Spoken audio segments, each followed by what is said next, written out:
Welcome to the Transparent FX Academy. If you're new to the channel, I'm Nick and I've been a top hodler on TradingView for many years, as well as being one of the only traders with a fully verified MyFXBook third-party track record. So if you want to elevate your trading, you're definitely in the right place. So subscribe to the channel, and without further ado, let's jump straight into it. So take a second, pause the video, read the disclaimer, and I will see you on the charts.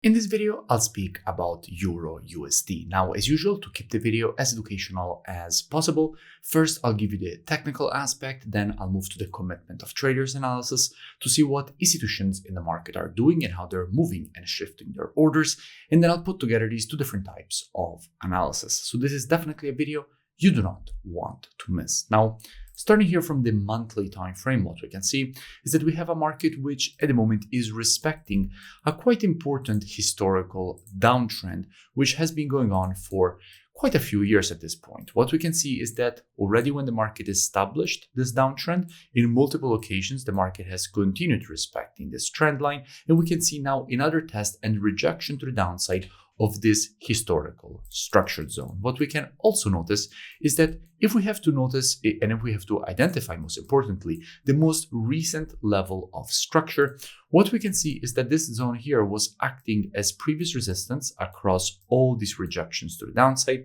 And right now, as the market is rejecting the trend line, this is the nearest level at which the market is supposed to be attracted to see what kind of liquidity there is at this zone for a nice rebalancing of orders. Now, here on the monthly, everything is quite clear. There is a possibility of more bearish price action. Let's keep that in mind and drop down on the weekly time frame. Now, from a weekly perspective, what we have to notice is that right now, the structure and most importantly, the level that is the most important one is this one here. It is very clear. This zone was acting as previous support across all these different occasions in which the market tested the level, and every single time the market rejected it to the upside. Now the market broke below that zone. So all this previous support is now turned resistance. And what we know is after the break to the downside on the retest of that previous support and resistance, that is where there is good probability of seeing bearish price action being created, fueled by more institutional shorting. Now, dropping on the daily, what do we see? Now, here on the daily, again, we can notice that we do have Confluence at this zone because we have both the horizontal level of previous support, which is now turned resistance, and also since we have an impulse and correction, if we want to measure this correction after the impulse, we have to take our Fibonacci from the high to the low of the impulse leg. And this shows us how we have the 0.3 to 50% and 0.618 Fibonacci retracements all piling up at the exact same level, which means that in this zone, we have an increased probability of seeing selling pressure and new institutional sellers enter the market and potentially push the price lower. Just a quick interruption. Let me know in the comments below if you have any new pairs or topics that you would like me to cover in the next videos, because I'm always open to suggestions. Speaking about institutional speculators, let's move to the commitment of traders to see how these big institutional speculators are moving their orders in time.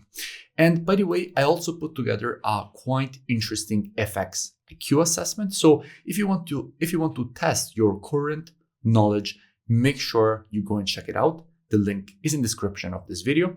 It's a free assessment to test your trading IQ.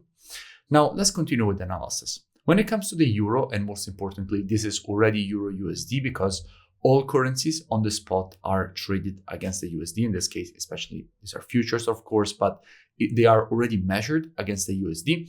What we can see when it comes to the net positions is that with the last reports, net positions have been decreased. We went from 180.3K all the way down to 105K net positions with an extra 2.4K shorts added just with the last report and 28,000 longs getting closed. The previous report saw 20,000 shorts getting added and almost 300 longs getting closed. So it's clear that institutions are increasing their shorts, going from 137K all the way up to 160K, and longs are being decreased when it comes to the institutional side of the market, going from 318K all the way down to 265K. Now, the percentage long and percentage short at the moment are not showing that we have an overcrowded short. In fact, what we can see is that we're currently sitting at 16.6%. This is not huge compared to the historical average that we have seen, which means that at the moment we are not seeing an overcrowded short. So there is no risk when it comes to the overcrowding from the big speculators in the market to the short side. So let's keep all of this in mind and move back to the chart. So in this kind of situation, if the market will go and retest this Confluence area, there is good probability of seeing even more institutional selling pressure. And by the way, if you still haven't, in the same link in description, you can go and check out my free Telegram channel and join it so you never miss free new updates. Now, continuing with the analysis, as I was saying, if the market will test this Confluence zone, there is good probability of seeing even more institutional selling pressure. So what would I expect? Well, as usual, and as my students know very well, trading is reactive and not predictive. The monthly, weekly, and daily timeframes combined with the COT data, those are the best timeframes when it comes to directional aspect of the market. However, when it comes to identifying early shifts in the trend of a market, the best timeframes for that are the intraday timeframes, so 4 hour and lower.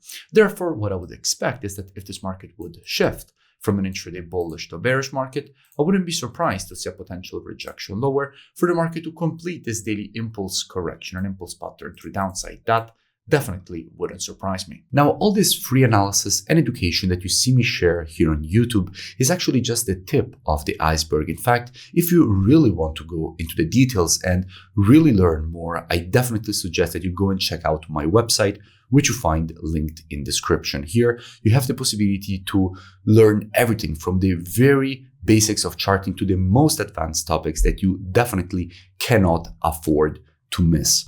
You find all my courses, over 12 gigabytes of courses, and you also have the possibility to gain access to the trading show software with the Telegram notification integrations, one-on-one private mentoring, the COT data software. So really a complete learning ecosystem. And on top of that, you also have the possibility to integrate and gain access to my entertaining trading show, in which you essentially get every single day all my trades as they're happening live on my account. So all the trades that I'm entering, exiting, how I'm managing them, all streamed live directly inside of the trading show. You also have the possibility to check out all my strategies. So all the strategies already automated. Here you will see videos of historical backtests on more than 10 years of data of every single strategy I have and strategies that I run on my own account, which is also the ones that basically you see on my FX book, the explanation of the strategies, the historical backtest of the strategy, and how I'm actually trading on my live account. And if you continue to scroll down, you will see that you have the possibility here after the testimonials to join and gain automatically access with the email and password that you will create during the sign-up process. So I really suggest that at least you go and check it out. The link is in the description, and I will see you in it. If you enjoyed the video, make sure that you drop a like and a comment. It really helps with the creation of new free analysis and education, and I will see you in my next video.